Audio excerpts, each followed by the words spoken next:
Welcome to our channel. Today we how to activate Zendesk tickets to create CRM tasks, complete guide step by step clearly. To activate Zendesk tickets for CRM tasks, begin by logging into your Zendesk account. Once logged in, navigate to the admin section, which is typically found in the sidebar. Locate the extensions option within the admin menu and click on it. Next, select API to access the necessary settings for integration. Ensure that the Zendesk API is enabled if it is not already. After enabling the API, generate a new API token for your account. Copy the generated token and store it securely, as you will need it for integration. Now, switch to the CRM system you wish to connect with Zendesk. Log into your CRM account and navigate to the Settings or Integrations section.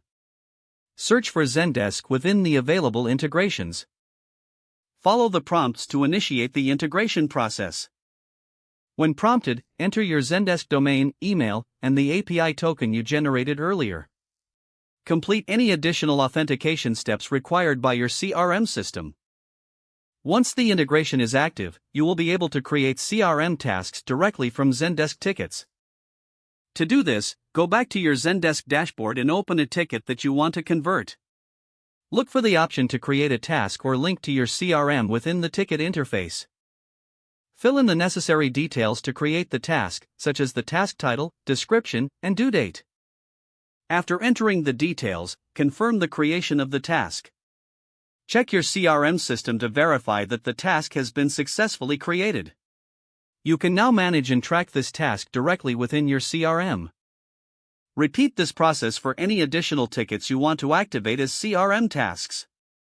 Monitor your CRM and Zendesk analytics to evaluate the efficiency of your task management.